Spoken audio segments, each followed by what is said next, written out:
Mes chers enfants, nous avons la joie de parler pendant toute cette semaine des saints qui ont particulièrement été des amis de Marie.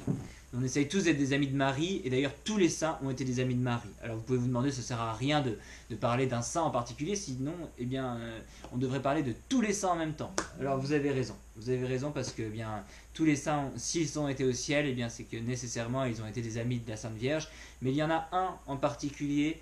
On ne peut pas passer à côté quand on parle de la Sainte Vierge, c'est Saint Bernard. Saint Bernard, c'est un moine du XIe siècle et XIIe siècle. Saint Bernard fut un moine on l'appelle Saint Bernard de Clairvaux parce qu'il va fonder cette abbaye. C'est un cistercien de l'abbaye de Cîteaux. Et Saint Bernard, il va réformer l'ordre monastique. Et on va l'appeler aussi le chantre de Marie, le chantre de la Sainte Vierge. Pourquoi ? Parce que il va écrire de très beaux poèmes sur la Sainte Vierge. Saint Bernard, il va rentrer au monastère. Quand il va rentrer au monastère, il sera tellement zélé, tellement motivé, qu'il va motiver autour de lui toute sa famille. Et ils vont rentrer à 30 personnes, vous imaginez, qui vont toquer à la porte de l'abbaye de Clairvaux, de Cîteaux. Ils vont demander cette joie de pouvoir rentrer au monastère. Et vous savez, le dernier frère de Saint Bernard, quand il va voir tous ses frères rentrer au monastère, ses frères vont lui dire, voilà, toutes ces propriétés, elles sont à toi. Et le plus petit, le Benjamin, il a dit, ce n'est pas juste, vous prenez le ciel, et moi, vous me laissez la terre. Donc vous voyez, il a bien compris que ce qui était le plus important, c'était de posséder le ciel en allant au monastère, et lui, il devait encore s'occuper de la terre, et donc du coup, il va rentrer plus tard dans l'abbaye de Clairvaux. Ce qui est important, c'est pas d'avoir beaucoup de terre ou beaucoup de pouvoir. Le plus important, c'est de conquérir notre ciel, et on va le faire ensemble pendant ce mois de mai avec la Sainte Vierge. Saint Bernard, c'est un moine qui est extraordinaire. Il y en a qui vont dire que si on connaît Saint Bernard, on connaît tout le XIIe siècle, parce que c'est lui qui va être le ténor de ce beau siècle très, très important.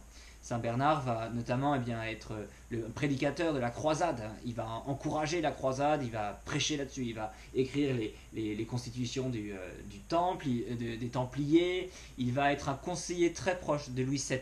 Il sera très influent à la cour avec le roi Louis VII.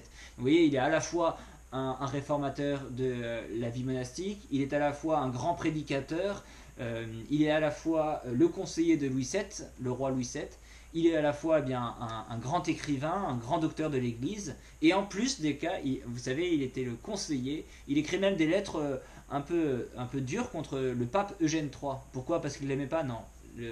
S'il écrivait ces lettres-là, c'était parce qu'il considérait que Eugène III était son fils. Et en effet, Eugène III, c'était un pape, mais qui a été son moine avant. Donc il est encore un peu son père abbé.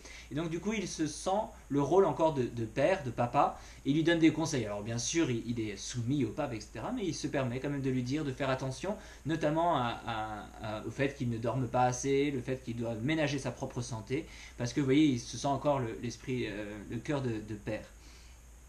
Mais Saint Bernard, il faut bien le savoir, est un dévot de la Sainte Vierge. Il va écrire deux choses très importantes. La première, elle est un peu difficile. Il va écrire un sermon qui s'appelle sur l'aqueduc.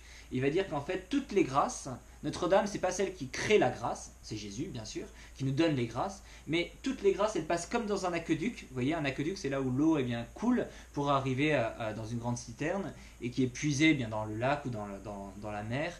Et donc, dans ces grands aqueducs, toutes les grâces, elles passent comme dans un canal, et après, elles se déversent dans chacune de nos âmes. Et en fait, il va montrer que Notre-Dame, il va prouver que Notre-Dame est l'intersectrice de toutes les grâces, elle est la médiatrice de toutes les grâces. Et que par elle, toutes les grâces vont passer. Donc du coup, il faut prier Notre-Dame, parce que la Sainte Vierge, vous voyez, elle va bien préparer notre prière. Nous, parfois, on dit mal les choses, on dit les choses au mauvais moment. Et elle va tout oublier, elle va le présenter de la meilleure manière à Jésus. Et comme c'est une mère, elle sait comment parler à Jésus, alors que nous, parfois, on ne sait pas très bien comment faire. Et surtout, Saint Bernard est un pèlerin de Notre-Dame de Rocamadour, bien sûr, et il va venir voir la Sainte Vierge à Rocamadour, il va aimer y aller plusieurs fois, il va rester des nuits en prière devant cette belle statue. Je vous invite tous à aller à Rocamadour. Et il écrira cette plus belle prière que vous devez tous connaître par cœur, mais normalement, maintenant, vous la connaissez par cœur grâce à l'école, puisqu'on la récite tous les jours, le Souvenez-vous. C'est ce Souvenez-vous de Saint Bernard, il nous rappelle que la Sainte Vierge, jamais elle nous oubliera. Alors ensemble, on va terminer cette petite mot par cette belle prière, parce qu'elle doit rester à jamais gravée dans notre cœur, et si vous ne la connaissez pas par cœur, vraiment, vraiment, il faut l'apprendre. Alors on va le réciter ensemble.